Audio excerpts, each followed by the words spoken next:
Now waste disposal in homes and neighbourhood, मतलब कि हम हमारे घर का कचरा और हमारे आजू बाजू का कचरा कैसे डिस्पोज करते हैं, कैसे उसको प्रॉपरली मैनेज करके ऐसी जगह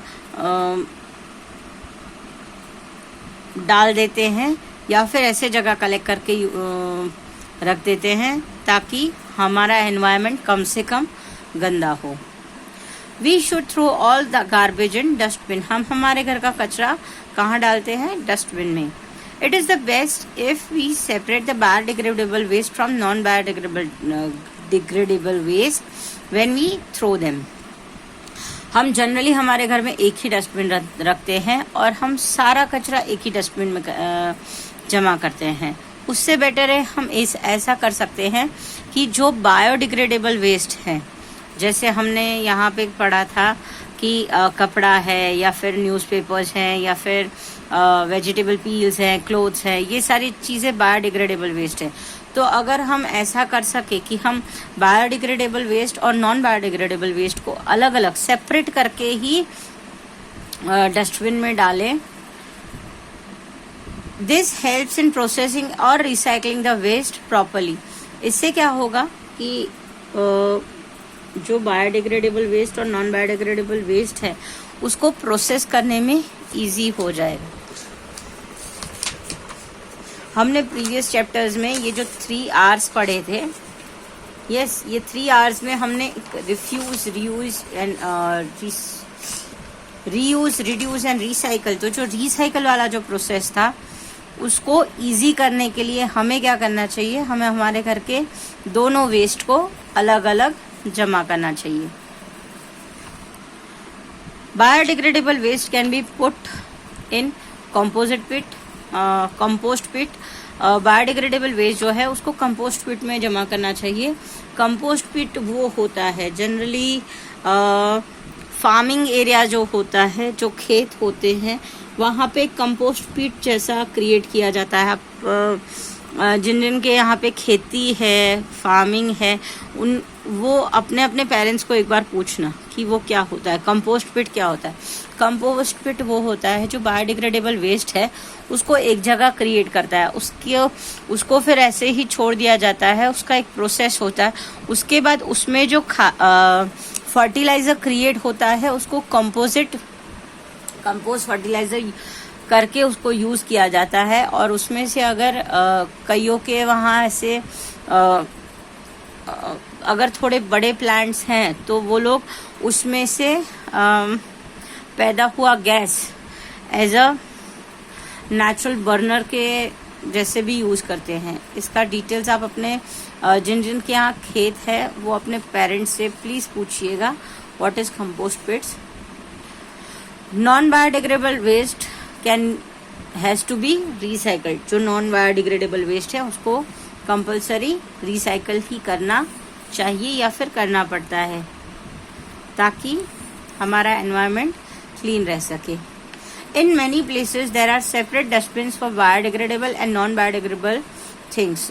बहुत सारी जगह बायोडिग्रेडेबल वेस्ट और नॉन बायोडिग्रेडेबल वेस्ट के लिए अलग अलग डस्टबिन्स भी होते हैं। Green dustbins are for biodegradable things and blue dustbins for non biodegradable things. Green colour का जो डस्टबिन है वो बायोडिग्रेडेबल थिंग्स के लिए यूज होता है और ब्लू डस्टबिन है उसका यूज नॉन बायोडिग्रेडेबल थिंग्स के लिए होता है। In our neighbourhood we should be very careful about how we throw waste. हमें हमारे आस पड़ोस में हम कचरा किस हिसाब से डालते हैं उसका बहुत ही ज़्यादा ध्यान रखना चाहिए। Everyone is responsible for keeping the neighbourhood clean. अपना नेबरहुड क्लीन रखने की रिस्पॉन्सिबिलिटीज सब पे है। People who help in waste disposal, keeping our home, school, work place और surroundings clean is everybody's duty. मतलब हमारा घर, स्कूल, वर्क प्लेस मतलब हम जहाँ काम करते हैं, सराउंडिंग मतलब हमारा आस पड़ोस, इन सब को साफ रखने की ड्यूटीज हम सब की है। Waste from our houses or neighborhood garbage dumped is collected from the sweepers. हम हमारे घर में या फिर हमारे आस पड़ोस से जो भी कचरा एक जगह इकट्ठा करके रख देते हैं, वो गार्बेज कलेक्ट करने की रिस्पॉन्सिबिलिटी किसकी है? स्वीपर्स की.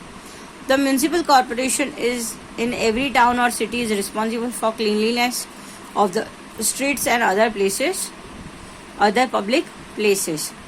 स्वीपर्स जो है वो हमारे आजू बाजू का कचरा, हमारे घर का कचरा लेके जाते हैं, और उसी के साथ म्यूनिसिपल कॉर्पोरेशन जो है, जो हर टाउन्स एंड सिटीज में होते ही है. हमने आगे ग्राम पंचायत और म्यूनिसिपल कॉर्पोरेशन पढ़ा था, तो उसमें म्यूनिसिपल कॉर्पोरेशन है, उसका एक रिस्पॉन्सिबिलिटी ये भी है कि वो हमारे आजू बाजू के सराउंडिंग्स, आजू बाजू के एरिया सबके क्लीनलीनेस का ध्यान रखे. आपने कई बार नोटिस किया होगा, कई बार रात को या फिर कई बार दिन में सुबह बहुत सारे लोग जो हैं स्वीपर्स ही होते हैं, वो हमारे रोड साफ करते रहते हैं, रोड्स को कचरा उठा के उसको क्लीन करते रहते हैं. यस, वो सारे म्युनिसिपल कॉर्पोरेशन के आदमी होते हैं. अपार्ट फ्रॉम वेस्ट सेग्रीगेशन मतलब अलग अलग करना. सेग्रीगेशन मतलब अलग अलग करना. Apart from waste segregation and disposal, they also take care of construction, maintenance, lighting and cleanliness of roads. सिर्फ कचरे के सेपरेशन के अलावा और उसको डिस्पोज ऑफ करने के अलावा भी उनका क्या काम है? कंस्ट्रक्शंस मतलब लाइट्स. देन अगर हमारे यहाँ पे कोई चीज़ें नहीं है, अवेलेबल नहीं है, तो उनको कंस्ट्रक्ट करना, उनको मेंटेन करना. लाइटिंग, हमारे यहाँ पे लाइटिंग आपने शायद नोटिस किया हो, नेशनल हाईवे 8A पे, अपना जो मेन हाईवे है, वहाँ पे पहले लाइट्स नहीं थे लेकिन अब वो लाइट्स लग गए हैं. तो ये सारा चीज़ आइदर कौन से एरिया के अंडर आता है उनका काम है, या फिर स्टेट उसका ध्यान रखती है, या फिर नेशनल मीन्स सेंट्रल गवर्नमेंट उसका ध्यान रखती है. यस, तो ये सारी चीज़ें किसी न किसी के अंडर में आती है. एंड उसके साथ ही क्लीनलीनेस ऑफ रोड्स को भी साफ रखने की रिस्पॉन्सिबिलिटीज किसमें आती है? Municipal corporation. The municipal corporation provides the clean drinking water in villages. Work is done by the village panchayat और अ लोकल बॉडी. ये भी हम आगे के चैप्टर में पढ़ चुके हैं कि जब म्यूनिसिपल कॉर्पोरेशन काम करता है तो उसकी रिस्पॉन्सिबिलिटीज में क्या आता है? हमें क्लीन, साफ सुथरा पानी प्रोवाइड करना, ताकि हम पानी की दिक्कत से बच सके. विलेजेस में अगर हम टाउन्स और सिटीज की बात करेंगे तो ये काम कौन करता है? Municipal corporation.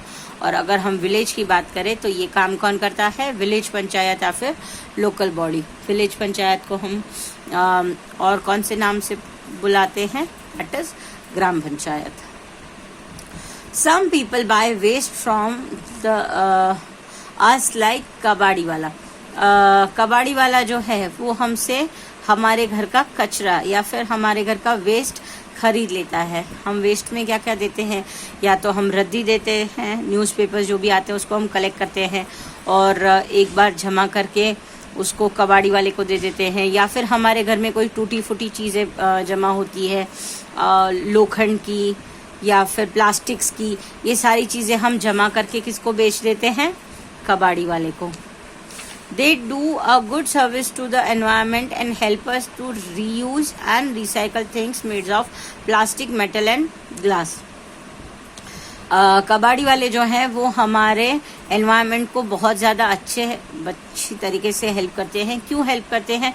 क्योंकि हम अगर ऐसी मेटल की चीज़ें कहीं पे भी फेंक देंगे, उसका प्रॉपरली कहीं पे कचरे में से ढूंढना इज़ नॉट पॉसिबल. लेकिन अगर हम ही उसको सेग्रीगेट करके अलग अलग करके, जैसे पेपर्स हैं वो बायोडिग्रेडेबल वेस्ट है, तो अगर पेपर को हमने रद्दी में दे दिया तो वो उसके पैसे हमें दे देंगे, लेकिन फिर वो ऐसी जगह पहुंचा देंगे जहां वो उसका प्रॉपर यूज हो सके। Same way for metal, plastic and glasses. ऐसी चीजें जो लोहे की हो या फिर अलग अलग मेटल्स की बनी हो, उसको भी अगर हम उनको बेच देते हैं, वो हमें थोड़े बहुत उसके पैसे दे देते हैं और वो उनको सेग्रीगेट करके, अलग करके ऐसी जगह पहुंचा देते हैं जहां उसका रिसाइकल हो सके। सो अल्टीमेटली वो लोग हमारे एनवायरनमेंट को हेल्प कर रहे हैं और अच्छी हेल्प कर रहे हैं, ताकि हमारा एनवायरनमेंट कम से कम डैमेज हो, कम से कम खराब हो।